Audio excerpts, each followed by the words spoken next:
இந்தியாவில் பல்வேறு துறைகளில் தலை சிறந்து விளங்குபவர்களுக்கான பத்ம விருதுகள் அறிவிக்கப்பட்டிருக்கு.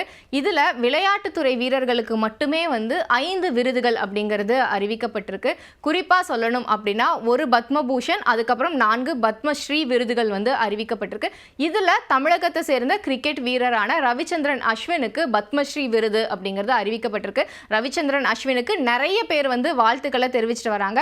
அதில் ஒருத்தர் தான் சுப்பிரமணியம் பத்ரிநாத். இவர் தன்னோட வாழ்த்து பதிவில் தமிழ்நாட்டில் இருந்து பத்மஸ்ரீ விருது வாங்குற முதல் கிரிக்கெட் வீரர் அஸ்வின் அப்படின்னு குறிப்பிட்டு பதிவிட்டு இருந்தாரு.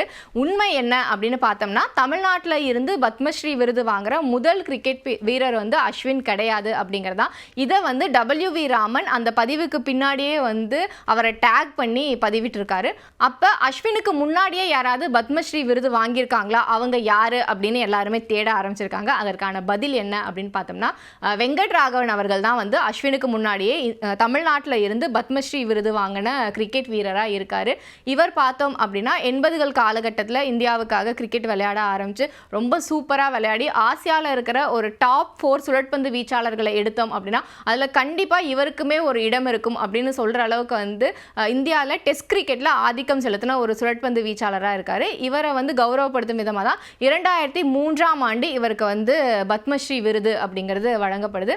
அதற்கு அப்புறமா இப்போ கிட்டத்தட்ட 22 ஆண்டுகள் கழித்து அண்மையில் கிரிக்கெட்லேருந்து தன்னோட ஓய்வை அறிவிச்ச ரவிச்சந்திரன் அஸ்வினுக்கு பத்மஸ்ரீ விருது அப்படிங்கிறது வழங்கப்படுது. சரி, அஸ்வினை தாண்டி இன்னும் தமிழ்நாட்டில் இருந்து வாங்கினவங்க நிறைய பேர் இருக்காங்க பல்வேறு விளையாட்டு துறைகளில். அதே சமயம் இந்த தடவை பார்த்தோம் அப்படின்னா மீதி இருக்கிற அந்த 4 பேர் யார் யார் விருது பட்டியலில் இடம்பெற்றிருக்கிறவங்க அப்படின்னு பார்த்தோம்னா, முதல்ல அந்த பத்மபூஷன் விருது, இது ஹாக்கியிலிருந்து அண்மையில் ஓய்வை அறிவிச்ச கோல் கீப்பரான ஸ்ரீஜேஸ்க்கு அறிவிக்கப்பட்டிருக்கு. அதுக்கப்புறமா பார்த்தோம் அப்படின்னா மீதி இருக்கிற 3 பத்மஸ்ரீ விருதுகள் யார் யார் அப்படின்னா, ஹர்விந்தர் சிங் ஹரியானாவை சேர்ந்த இவர் பாரா ஒலிம்பிக் வில்வித்தை போட்டியில் தங்கம் வென்ற முதல் இந்தியர் அப்படிங்கிற சாதனைக்கு சொந்தக்காரர். இவருக்குமே இந்த ஆண்டு பத்மஸ்ரீ விருது அப்படிங்கிறது அறிவிக்கப்பட்டிருக்கு. அதுக்கப்புறமா பார்த்தோம்னா மணி விஜயன், கேரளாவை சேர்ந்த இவர் இந்தியாவோட கால்பந்து விளையாட்டு அப்படின்னு வரும்போது அதில் கோலோச்சக்கூடிய ஒரு வீரராக இருக்கார். அவருக்கு பத்மஸ்ரீ விருது அப்படிங்கிறது அறிவிக்கப்பட்டிருக்கு. அதுக்கப்புறமா பார்த்தோம் அப்படின்னா சத்யபால் சிங், இவரை பொறுத்த வரைக்கும் இவர் உத்தரப்பிரதேசத்தை பூர்வீகமாக கொண்டவர். தடகளத்தில் பாராலிம்பிக் வீரர்களுக்கு பயிற்சி அளிக்கக்கூடிய ஒரு கோச் தான் இவர்.